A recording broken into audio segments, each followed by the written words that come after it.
they always have these going backwards. I'm balancing my phone between books to hold it up, kind of like a prop. And I got hi everybody.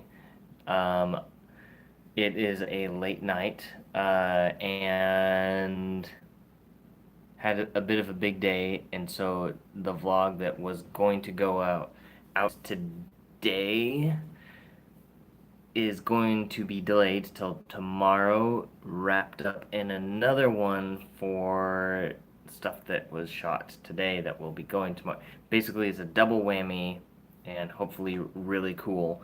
Wanted to give a quick update of everything, what all that is. It was kind of a big, exciting day, and all of that to do YouTube wise, but get something doing content for today. It's not more fancy edited. At least we can hang out for anyone who shows up. Gonna see if somebody shows up. If not, then I'm just going to do a direct to camera that's like really direct to camera. Direct to camera. Uh, little share and stuff. So here I am. There's all these features on here. I'm just gonna see what all these features do. Oh, I can add filters. Whoa, look at that. I'm filtering. Now I'm black and white. And now there's bubbles. And dance party. Well, this is fun. Thank you, YouTube. Oh, and now we're in a documentary. I shall like to say that the one time I remember back in the day that I'm kidding. And then there's a 8mm. So now it's all scratchy. Dun dun ah wah. Because 80s mil. I do have an 8mm camera, and I do want to try playing with it in the future. If you've ever heard the term golf ball size grain, these little bits of grain you see popping up on the screen here, that is golf ball size. Now it doesn't look like it because it's so small, but when it's projected on a screen in the movie theater, those become golf ball size, and that's where the term golf ball size grain comes in. So it's not as horrible as you think. It's got definitely its own aesthetic. Going through some of these other filters because I've never done it. Silver screen. Now we are in the 50s. Silver screen. Was it the black and white? Is why they gave it silver. So, whoa. It's called Haunt. That's kind of scary. Ha. Ah. It's like you can see through my lips. And now I'm a sketchbook. I'm a sketchbook, everybody. You can see how sketchbooky I am. So yeah, I'm sure I've lost almost every one of the people that maybe was flipping through this deal. So let's talk about movie making. Let's talk about gear and what you need to get a movie made. First off, I just want to apologize to everybody that it took me 4 minutes to get to the point. That is usually filmmaking disaster, especially in YouTube world, when all you've got is like sometimes 5 seconds to hook somebody. 4 seconds or 4 minutes, guaranteed I've lost a lot of people. So let that be a good analysis and case study of what not to do when trying to make engaging content for this platform, YouTube. So there's all that. Since nobody's here yet, onward we go. Maybe I can figure out how to clip this, or I'll just put a link in the description below of where everything actually starts. It'll be like the first thing in the description. So let's talk about gear needed to make a movie.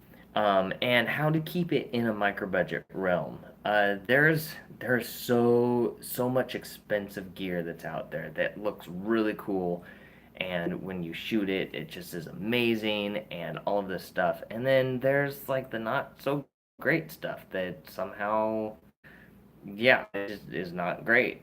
But sorry, it's almost midnight in Los Angeles here. So, and but there have been, going back to what I was saying, there have been a lot of people that I've seen, or a lot of footage I've seen shot on this crazy expensive gear. And that crazy expensive gear, the footage looks like the worst ever. Like, it don't know how to light your image or shoot a good image with the low end cheap stuff. You're not gonna shoot a good image with the big expensive stuff. So, with that being said, don't get caught up on the expense of your camera, how expensive it is.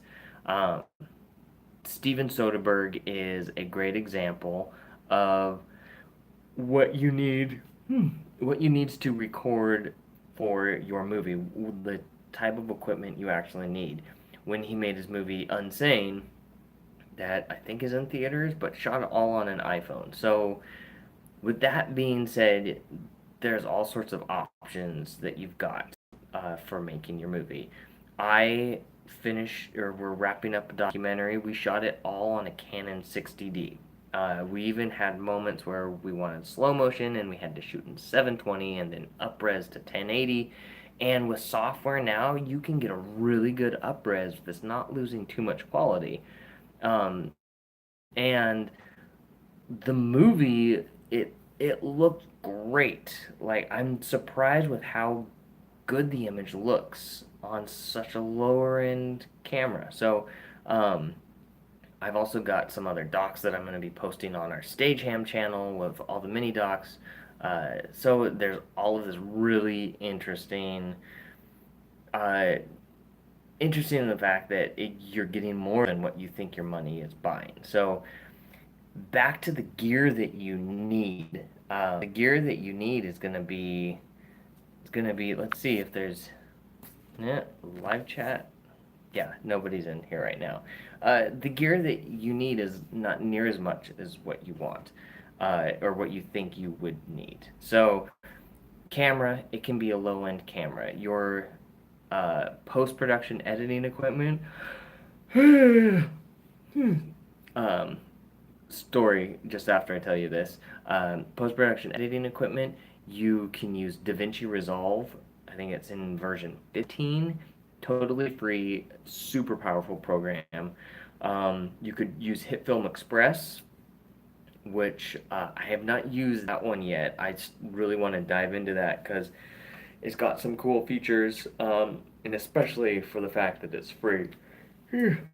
Hopefully, I've yawned some of you. Yawning is a term that I came up with my wife when we would yawn and get the other person to yawn. So we called it "I just yawned you." Um, Side note.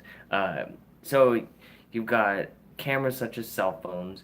You've got post-production software such as DaVinci Resolve, and oh hey Eric, hello, welcome.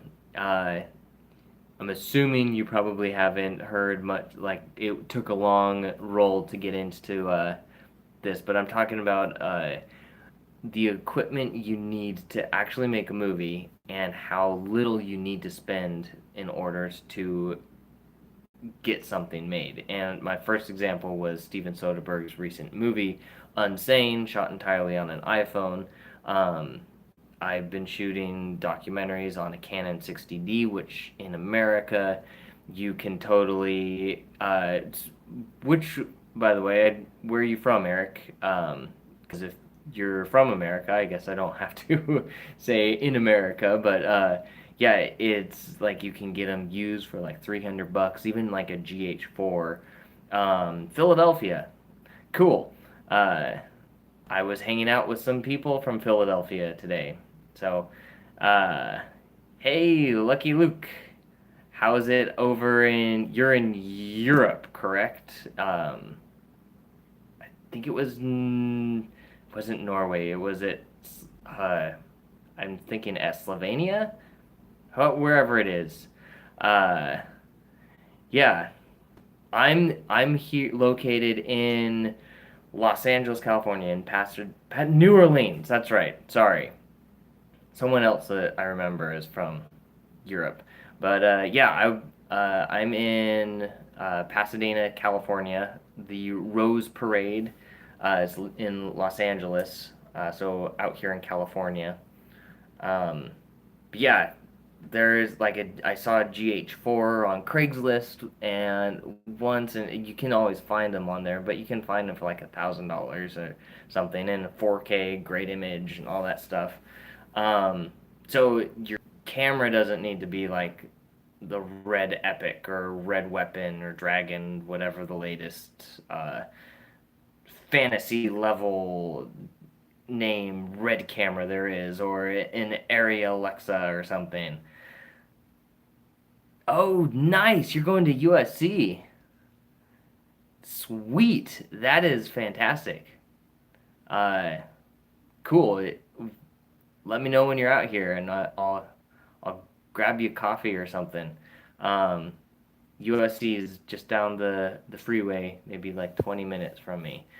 Um, yeah, but the whole thing of you don't need to spend a ton of money to get a good image. If you light your low end camera poorly, your high end camera is also going to have a poor image.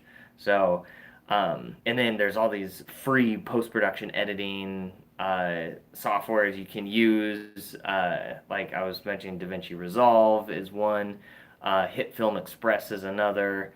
I'm editing on Adobe Premiere Pro, but that's a little bit higher price tag. So if you're trying to keep budgets low, then yeah. Hey Mick, welcome. I'm glad I stuck around. I'm so glad you all of you were able to jump in. If you have any questions, feel free to ask. I just figured we'd do a quick hangout because if thing I was mentioning today is I'm not gonna be able to post a video in time today to meet today's deadline, but it's gonna be rolled into tomorrow's video with stuff I shot today and hopefully be something really epic and all of that. So um, instead, we're live streaming. Yes. So the yeah, he is ranked pretty much number one in the world. They've got like the Lucas building, I think it is, and Spielberg and all of those people. And yeah, there's so much that is there, like so many resources, so many people that you've got connected. My one suggestion uh, to you uh, when you go there, Luke, can I just call you Luke? I'm gonna call you Luke if that's okay. My one suggestion is to not wait for your opportunities, but go at all opportunities you can while you're there. Um, and don't take anything for granted. The one thing I hear about the hardest people have at USC specifically is the competition to get access to equipment is extremely hard. Just because I guess there's like an approval process or something, but yeah, do that, approach that like real, just like if you're trying to make a movie in the real world. Um, you've got to go after that as hard as you can, and you'll graduate from USC with a much stronger lead on those that maybe just ride the wave of. Obviously, you're not going to be able to ride the wave at USC. They're going to work you hard.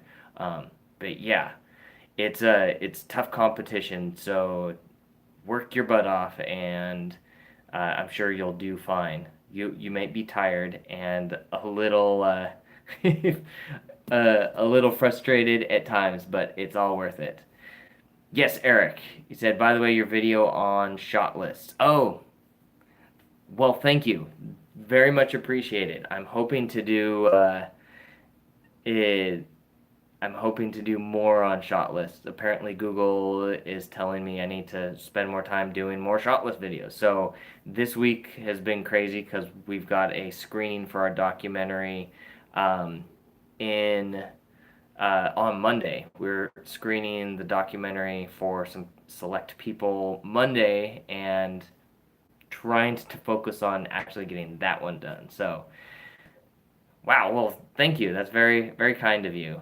That you think they're that's great. Well, I will try to create more. There's so much you can learn about shot lists. I have a whole series I want to try doing on how can you get as much coverage in a scene with a single shot. Like especially in micro budget world where you don't have as much time, there's this technique that you can use. A mentor friend of mine kind of taught me this, and he went to the Art Institute. He was in the same class as Zack Snyder and a year behind Michael Bay. So legit school here in Pasadena, and and he did a whole study where he was able to get close-ups and wide shots in a single shot without having to move the camera, moving the actors instead. And it's a huge tip that you definitely should practice if you're working in situations where you have very little time to actually get your shots in. Um, Luke, you were saying any tips for when living in LA? Yes, everything is much further than what the rest of the country is.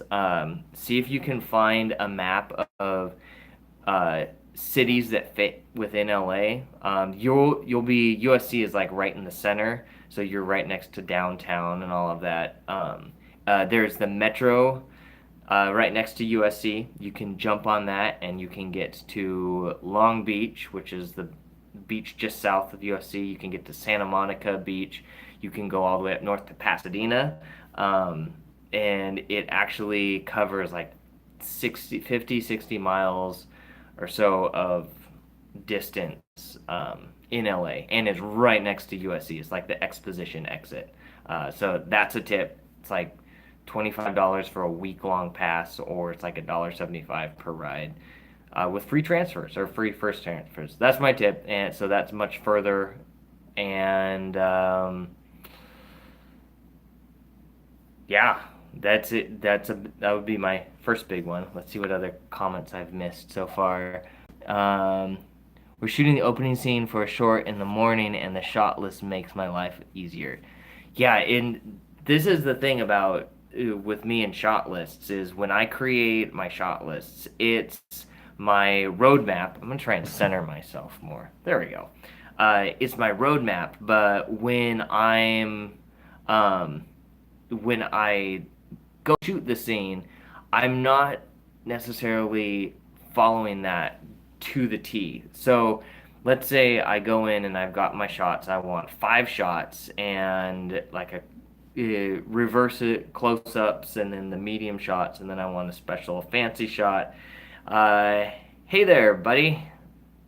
Glad to join us. It's a good old midnight live stream. But yeah, you got all of these live shots and stuff, or your reverse shots and everything, and then you get to set and you realize there's not enough space to do all of the shots you want, or you have limited time and you have to cut a shot. If you did not plan the shots that you wanted, you may be in a much worse position frantically figuring out what you need to shoot and not get enough coverage. But if you've planned it out with your shot list, you show up and realize that you maybe can't get all of your shots due to timing or just the space in general, or something goes wrong, then you can make quick adjustments way faster because you've planned ahead of time. So that's my big thing about shot list and planning is I've mentioned this in my ebook. The improvisation without planning is chaos. Improvisation with extensive planning is creative genius. So shot lists are great. Let's see. I saw another in here. here about Full Sail. I was thinking Full Sail Film School, but people are saying it's a scam. I I can't say whether it's a scam or not. I know Ryan Conley at Film Riot went to Full Sail. I had a professor, or my friend who went to art school or art center. He was offered a job teaching there. Um, but I don't know enough about it to know if it would be a scam or not. I'm assuming it's legitimate. And part of it is, I think part of it is less of wanting to, then this is a general comment for all film schools. Um, when you're going, don't go to a film school and expect your professors to tell you like every little thing that you need to do and how easy it's going to be. Like you'll show up at film school and they might say, "All right, we need you to shoot a scene, and it's due Thursday," and people will say, "Well, that's only 2 days or whatever day it is. That's unrealistic. You need to teach me something else." And the truth of the matter is, if it's too hard, it probably means because you should learn how to do it that fast. The film programs oftentimes, and granted, each person and individual and school is different, but oftentimes what I've seen when I was in film school, there's a lot of people that got frustrated that film school was not the easy major. A lot of people would do it just because they figured it was going to be easy, but if you want to get out of film school what you're paying to go to film school, then you've got to like work your butt off. And when they want you to deliver a project, try your best to make that project amazing. And you're going to learn how to create ideas and shoot things quickly. So the whether it's Full Sail or USC, if you're not putting in the effort, you're either not going to learn anything and just pass barely, or you're going to flunk out. With USC, like just coasting by is a good recipe to where they're not going to ask you back to their advanced program because filmmaking takes a ton of work, like a ton of work. You have sleepless nights. Like the other night, I was editing and took the metro into the office.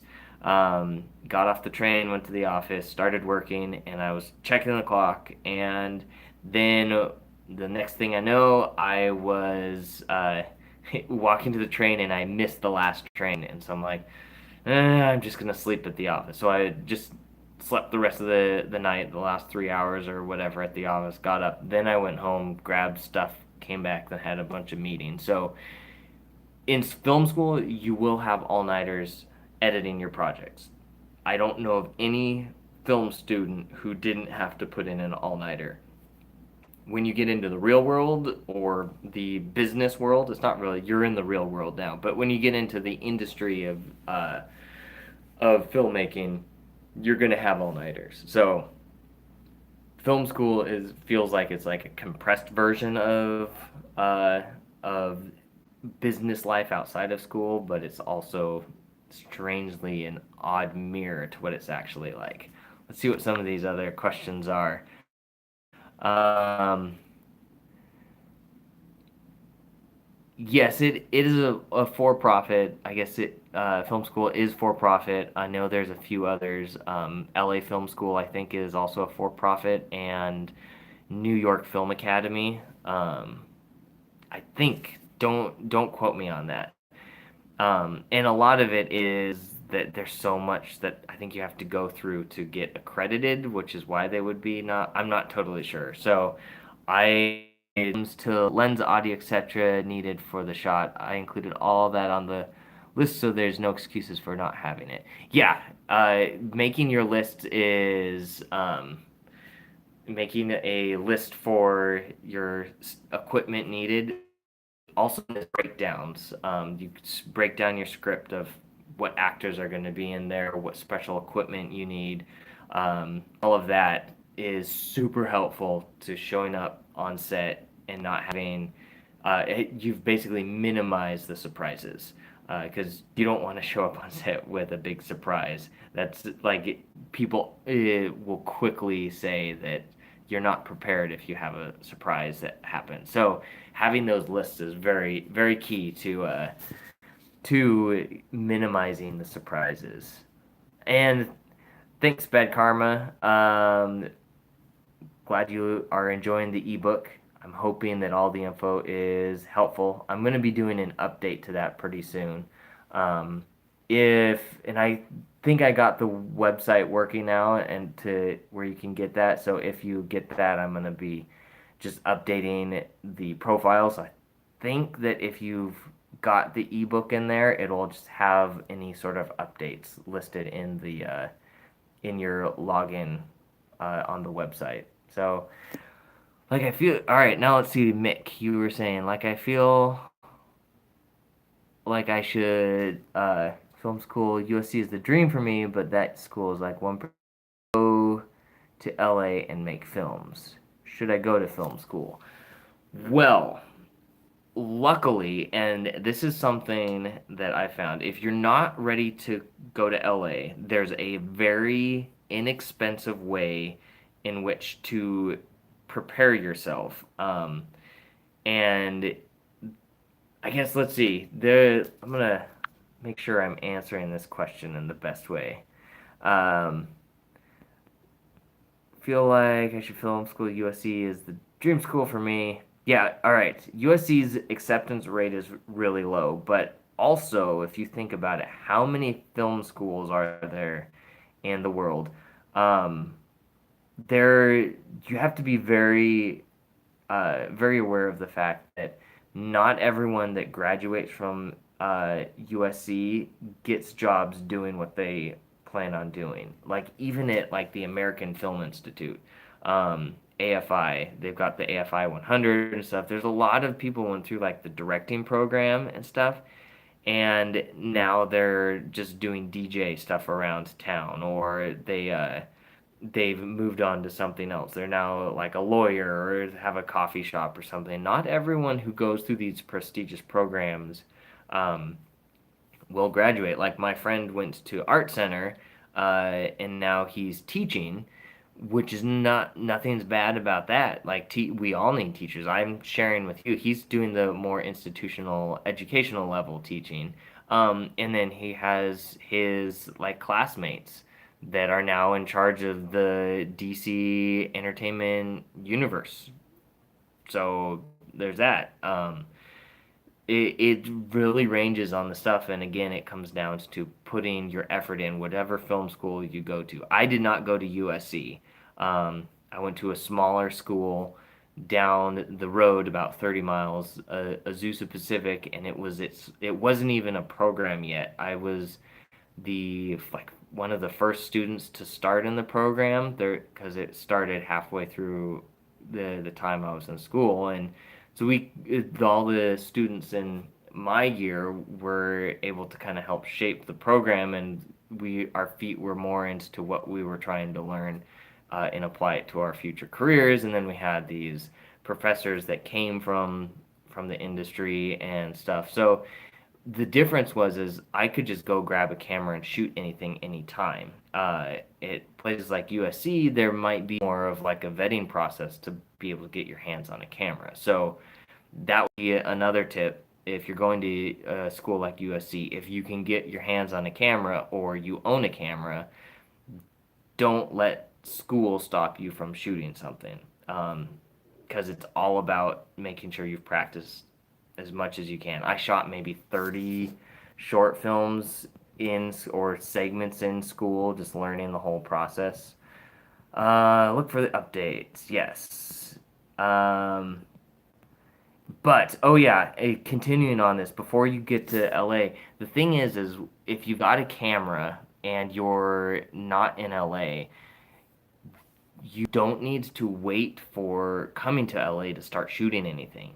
Um, there's so many people like making content where they're going to like towns that you might be from because that's the story. Come up with a story or something, even a documentary. I've been pushing people to make more documentaries because the bar of entry, like the financial burdens to make a documentary, is so incredibly low, and the storytelling learns that it will teach you is so incredibly high. It's like this maximum return on an investment. And if you're doing that, you're going to learn your shooting skills, your framing skills, like cinematography. You're also going to learn storytelling. It'll help you develop a style. And if you don't want to be in front of camera, you don't ever have to be in front of camera. If you want to be in front of camera, start doing like vlogs, or like try to be the subject of your documentary. The main thing is just shooting and not letting things keep you from practicing. And then when you get to that point, you might have like 3 documentaries or 4 documentaries. You put them together on a website and start sending them to agencies, ad agencies that hire directors. Start doing like series, like maybe you're in this small town and there's like 3 great coffee shops. Do a series on something that makes those 3 coffee shops different, or um, something like your parks. Do a scripted story based off of your local parks or something. But then put those together, start sending them to ad agencies, see if you got anybody that's interested, and before you even come to LA, and see if you can work with people before you even get here. And by the time you get here, you might have like 3 or 4 contacts, and it won't be near as scary. And the only scary part is meeting more people and building that community. But you have places like here, um, an awesome community of people is, I don't know if you any of you follow the No Small Creators group. That I think you'll probably see a hashtag on my video somewhere. um, yeah, there's like a Facebook group and all this stuff, and there's a ton of these No Small Creators in LA that would be a fantastic, encouraging community to get involved in, and you don't have to be in LA to be part of this group. Uh, the internet makes so many possibilities possible. So let's see what other questions there are.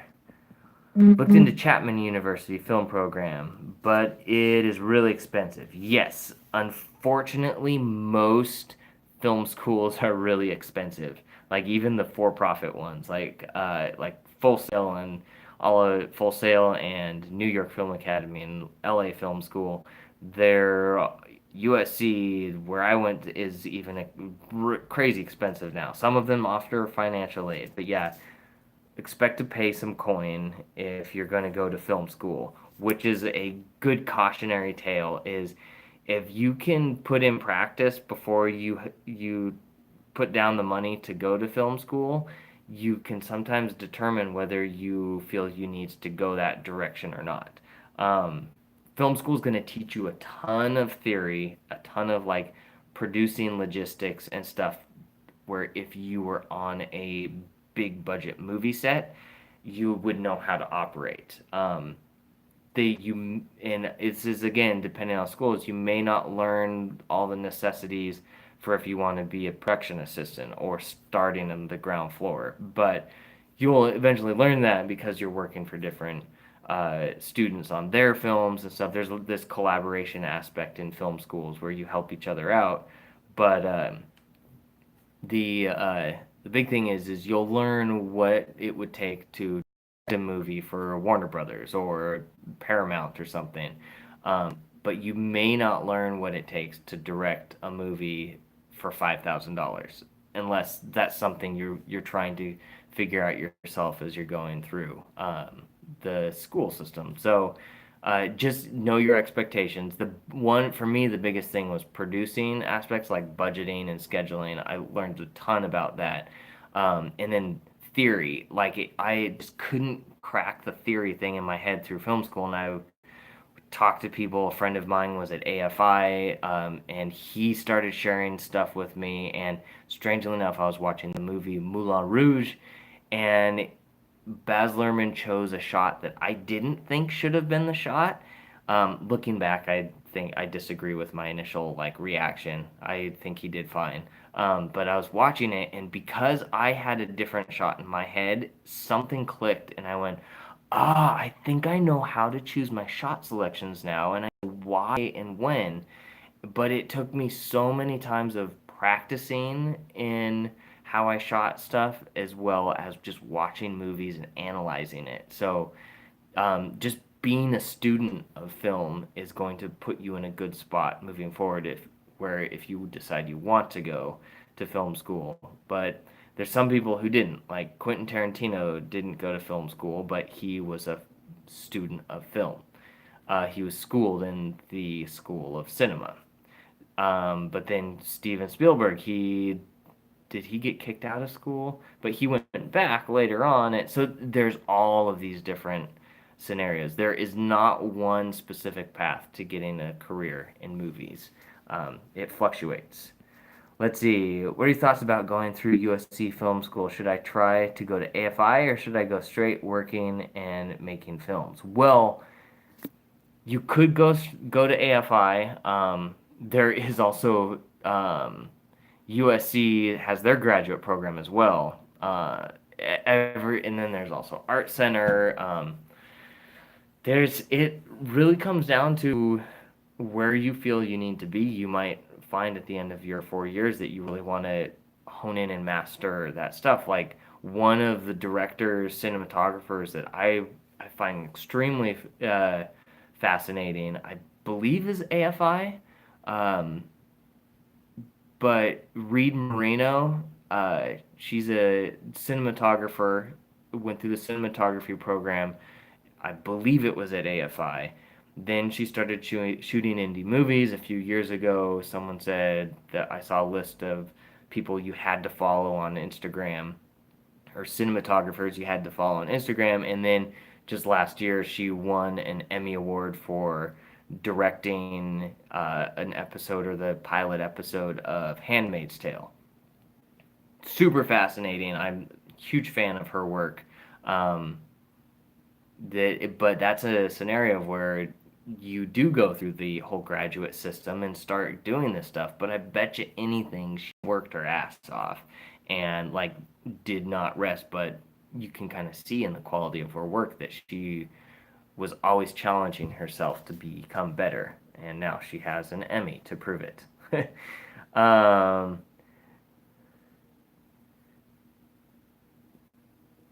okay, well, again, Steven Soderbergh shot Unsane on an iPhone, so totally doable. The reason why USC is not letting you put the big cameras is they want you to learn how to tell a story. And if you can remove the tech out of the storytelling process, then you're going to focus on just like, well, this phone is, or this image isn't very good compared to their deal. The only way I can compete with so and so who's telling, or that so and so that's shooting on that fancy camera is if I tell a better story than they can. And that's where they want you. They want you telling better stories. And so they take the tech away so you can learn the fundamentals of structuring that story. And then when you get that big camera, you're going to have something amazing. So um, I think that's a good approach. So it's just a matter of how many times they're going to practice to see how to tell the best story. So let's see. When am I coming to Orange County? I could really use your help for my documentary I told you about, Homeless in the OC. I'm not sure when I'm heading that way. We've been pretty slammed the past few weeks, but you never know. All of my no, I do have some friends still down at Orange County. I'll have to schedule a time to go visit, and then we'll do a swing by or something. Um, yeah, I just have to make sure that they're not busy. They're busy folks, composer friends of mine. Um, let's see. It's fun how these live streams always seem to start going towards film school because it makes me see one specific thing, and it gets me really excited, is that everyone's hungry, including me, hungry to become better at what they're doing. And uh which is why I've been doing the daily stuff, is forcing myself into figuring out an efficient workflow and become better at that, forcing myself to uh, just work out a lot of the technical things where if I wasn't posting, and it's not daily, it's week daily, I take the weekends off for my own sanity and then holidays for family. But yeah, it's just a matter of making sure that I put the effort forward to better my craft. I heard someone say once, it was in a class that I took, they said, if you make an effort to improve 1% every day, by the end of the year, you will be 365% better than you were at the beginning of the year. So, and some days you might do more. So, yeah. Isn't it kind of unfair, like if you have beautiful looking images, but a story is not good, but someone with a bad quality film with a good story have a harder time sharing that story because they can't get it distributed? Yes, that is a bit annoying at times because now a lot of distributors are asking like, "Oh, did you shoot in 4K or can this be in 4K?" The way in which to combat that is um, try to use your poor image quality of your camera. So like this is something with Unsane maybe. I don't know. I haven't seen the movie yet, so I can't really say with that element. But if your movie is shot on a phone, how can you tell your story so that it would only work if it's told by shooting it on a phone? And using those things to help market your film, like it could be like a good example nowadays as opposed to before when it came out. Cloverfield, it was all like handheld and like this point of view with the camera. Now it might be people have it out on their phone and maybe they're shooting vertically and it's like an Instagram story movie, which is another thing to think about when you're thinking distribution. Um, Find out like where is your movie going, and that's gonna also help a lot in how you market and sell your movie. If you're making your movie and you want it in theaters, it may determine what type of camera, like the minimum camera quality you can shoot on, or how long you shoot, or the types of shots you get. But if you're thinking, oh, this movie is just going on YouTube, you might decide, like, okay, well, I can do medium shots most of the time because people are holding it in their hands, and if I go too wide, things are too small, or maybe if it depends on which way you're going to frame things differently, so you could do a vertical crop if you're going to also post it on Instagram stories. So thinking those things ahead of time in pre-production, then you'll be better able to plan out your production and have more focused distribution strategies. Because you don't want to make a movie that would be great for YouTube and then you're trying to, or even Instagram stories, but then you're trying to push that theatrical and everything shot vertical. That's an extreme example, but that's sort of the idea is you want to make sure that you're planning your production for the best platform for it. And if you plan for one where let's say you are just going to do a video on demand release, so you plan and strategize for that, it doesn't mean that, oh goodness, long day. It doesn't mean that you can't get a theatrical release. There's no rules that say you can't, but at least you have a solid strategy to get it to where your main destination is. Um, it's just like anything else. Plan for a destination and be willing to veer in a direction if like a better idea pops up or a better opportunity is made presentable to you. So, yeah. See if I'm missing any questions in here. I think I got them all so far.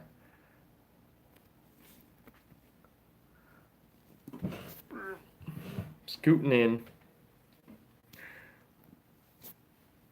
Let's see. Yeah, I'm trying to think of a good like the film Searching that is coming out, it's supposed to be all on like a face cam perspective from a computer.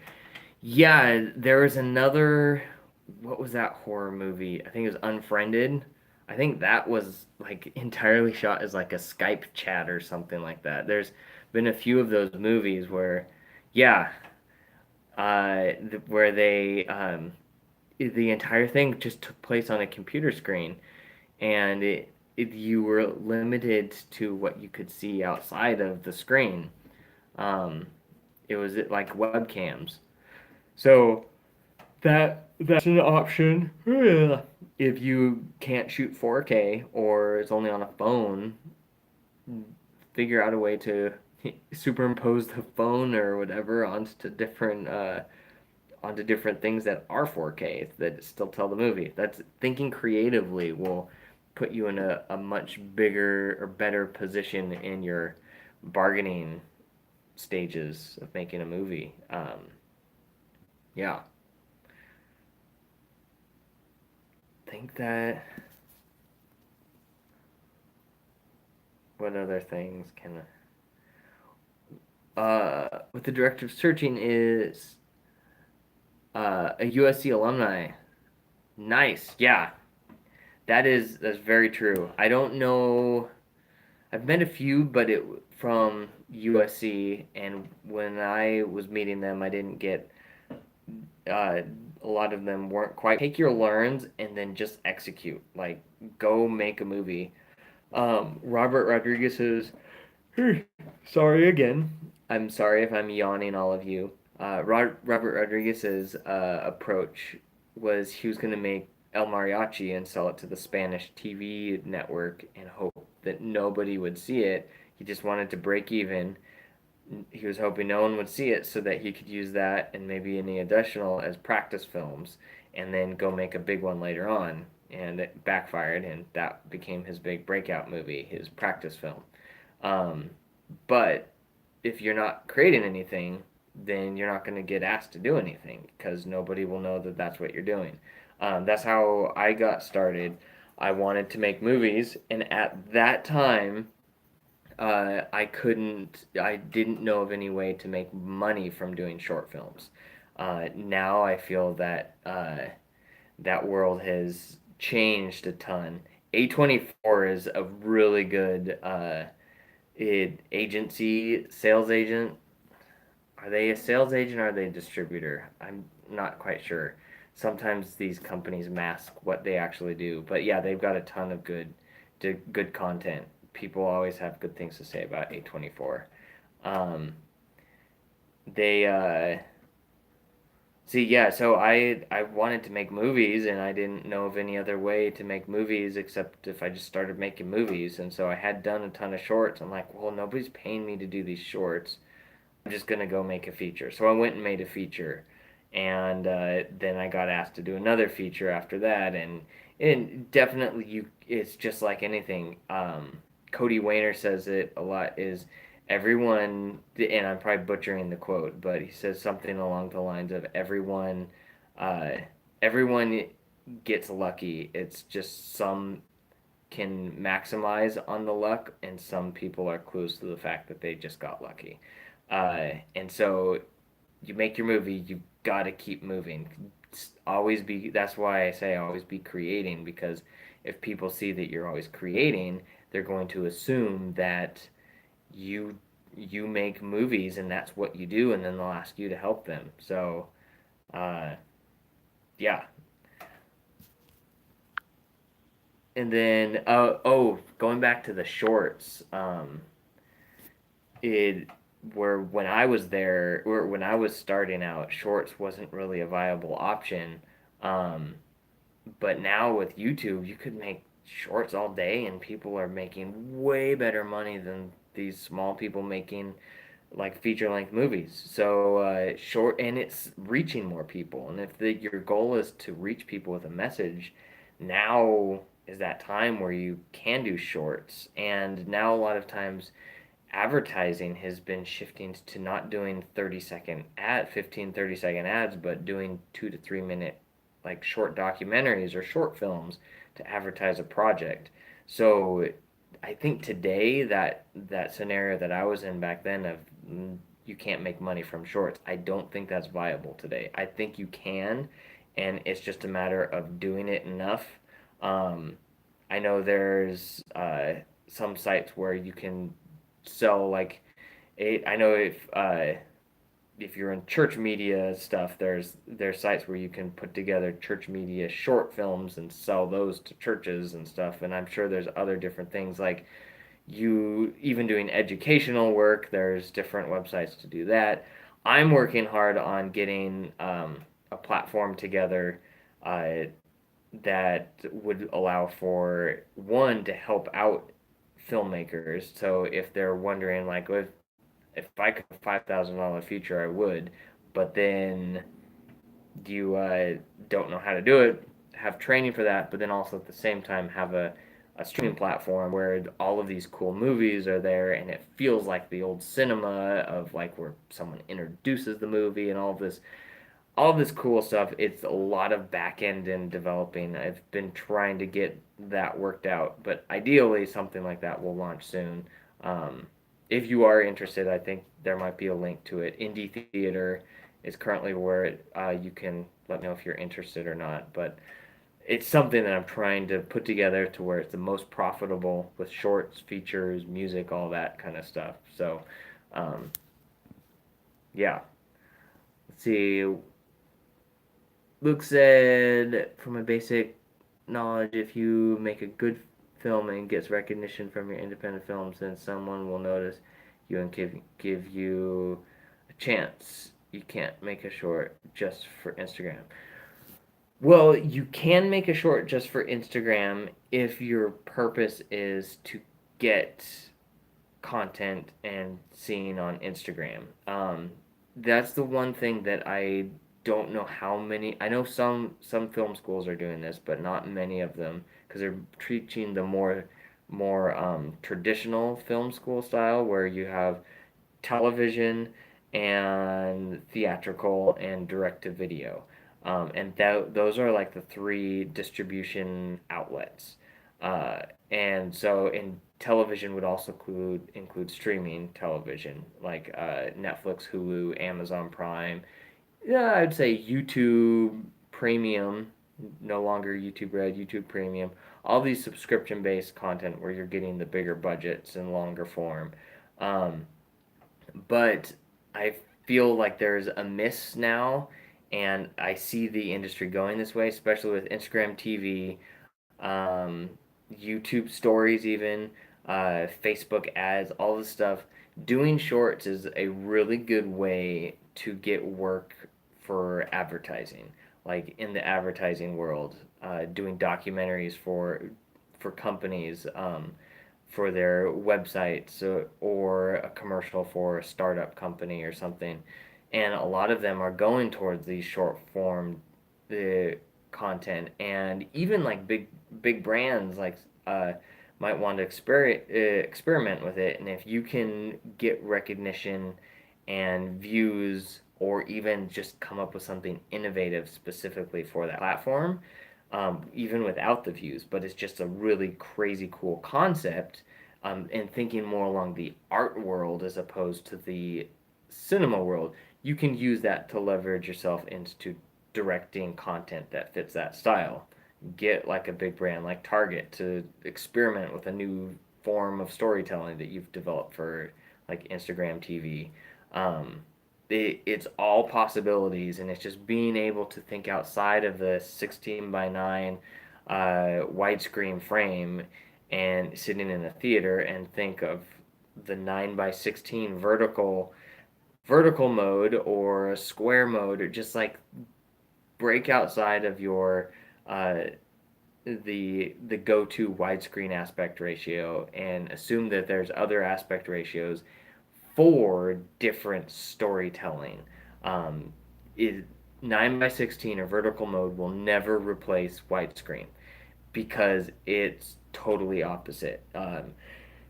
And you're not going to see wide or the vertical video in the movie theater.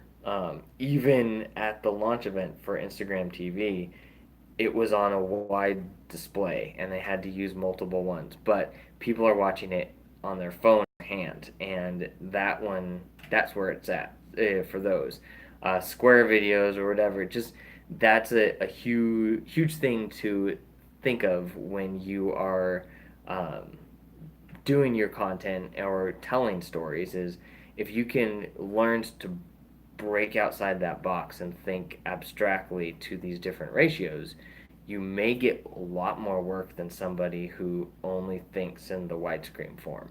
Um, so that's all. Just be willing to think outside the box to create new ideas and new ways in which to visually tell these stories. The fundamentals will probably still remain of setup, builds, payoffs, and having building context, the three act structure, however you want to tell it, but that probably will still remain. But knowing how to shape that for those different platforms is key, and you can potentially get a lot of work out of that, and maybe even become a trendsetter. But a cool thing is you don't need to have 1 million followers on a social media platform to do that. You just have to have an idea, executed, and then hustle and contact the right people. So that's a huge thing.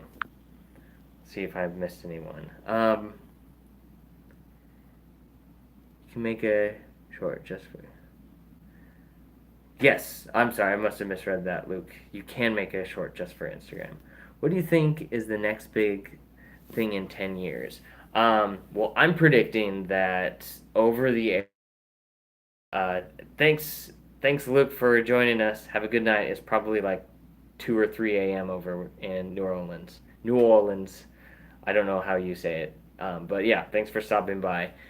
But in the next 10 years, I would say, at least in the next 3 years, I think there's going to be a drastic decline in TV subscription, like cable packages. And I'm seeing that now um, when my aunt, who is, I don't know, she's older than her she's older than her 60s. If she uses Netflix, then and that's the people that are still on like subscription TV, then there's a chance in like 3 to 5 years it's going to be so hard to keep that profitable that they're going to have to change their business structure or it's going to go away. And my guess is they're going to change their business structure or their how they reach customers. Um, that's my prediction. I was pretty on when it came to HD and film. I was maybe like a year off. I guess no, it was pretty accurate. I guess that film would stick around and still be relevant for about 10 years, and then when that 10 years was up, it would be more digital cinema, and I was pretty on with that. But I was also working in the industry and saw the technology and where it was going. So that's the first prediction is the whole thing of cable television is gonna disappear and become something else, very much a la carte. But like internet TV, I seriously like the way it's delivered is gonna be a huge game changer. It is a game changer, but it's gonna take hold probably much sooner than uh, many would expect. I would assume like 3 years, but in 10 years, uh, the cameras are going to be amazing. 4K will be what HD. No, 4K will be what standard def was.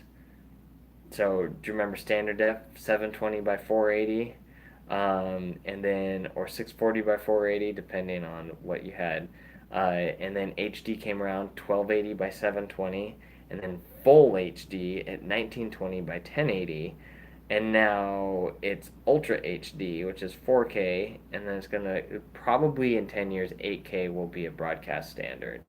Because I know they were already testing that in Japan.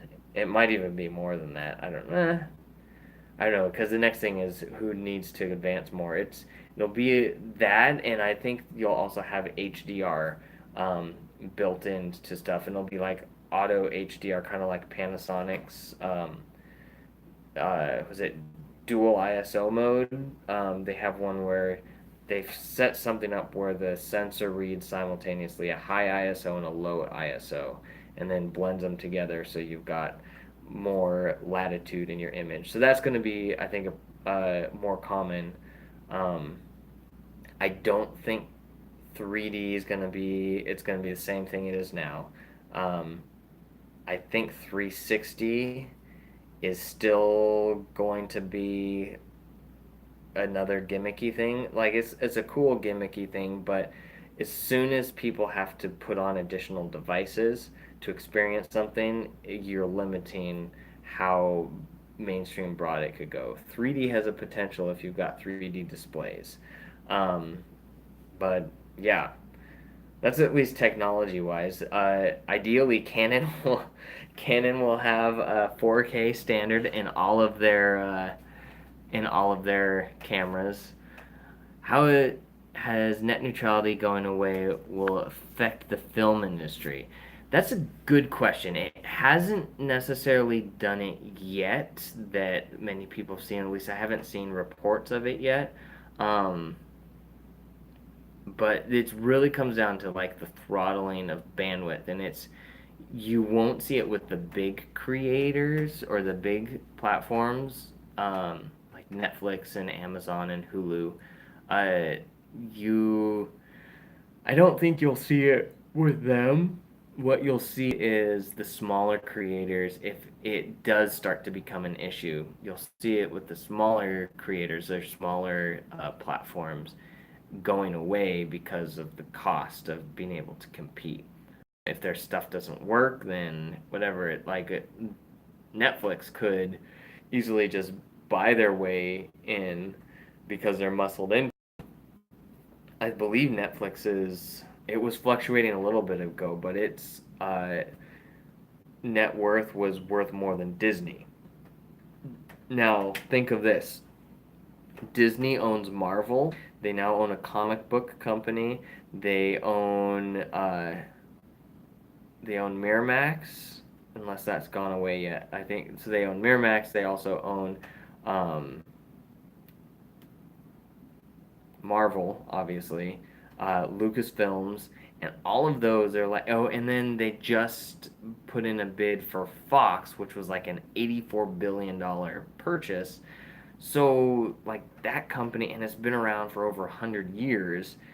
That's that's a lot. And then Netflix is like what, 20 years, and they're already worth more than Disney. It's like close, but they they've got a lot of play in there to like it not have a a bad net neutrality experience affect them too much, because technically they could raise their prices 50 cents and it pays for all of their muscled out fees. So yeah, net neutrality, it is something to keep your eye on. It hasn't hit yet. A lot of the ISP people said that they weren't going to change their ways, so we just have to keep them honest about that. Um, and that comes up to citizens keeping people honest. So if the government won't do it, it's up to us. That's what we got to do. So yeah, I think that's it. That's of an hour of live streaming action. Um, Sorry, I just knocked my phone down. I'm using books as a tripod. But I'm going to, yeah. Is Disney saturating the industry, like monopolizing? It's hard because the FCC they have to get approved by shareholders, and then or F Federal Trade FTC Federal Trade Commission. They also have to approve and or deny whether the purchase is legal or not. There's like a couple things, and I know that their Fox purchase, they had to sell off, I think, Fox Sports. So if they bought Fox, and I think to get it approved, they also have to purchase, but then they have to sell Fox Sports, so they can't have ownership of Fox Sports, and it would be a different entity and all of that. But I think their main thing is they're trying to take majority ownership in Hulu. 'Cause Hulu's owned by like three or four studios, but I think they want to try taking ownership of Hulu so that they can roll that their own streaming service probably back-ended off of Hulu's platform. They also own, I think, if not the majority stakeholders, they own the entire thing now, but MLB Network, because that's apparently one of the best streaming networks, is what I hear. But they did that a few years ago. So I'm not sure exactly how it goes as far as monopolizing, because they still have a lot of competition. Because there's still Netflix, there's Hulu, there's even companies like Crackle and Popcorn Flicks and Tubi TV and iTunes and Google Play, YouTube, all of these other things. So um, there's still competition out there. It's just how is the government going to allow them to continue or not? So yeah, I'm not the expert in financial things. This is all guesses. So all right, good night. Good night, Mick. Thanks for joining us. I'm gonna actually also call it a night so I can go to sleep and get up and edit this vlog. Also do a little bit more client work in the morning. It was fun talking with all of you. I enjoyed all of your input and all of your forcing my brain to move. I will see you next time. And like I say, stay focused and keep creating. So if you haven't liked this video so that people know that it happened, I think that helps. So like this video and subscribe if you haven't already.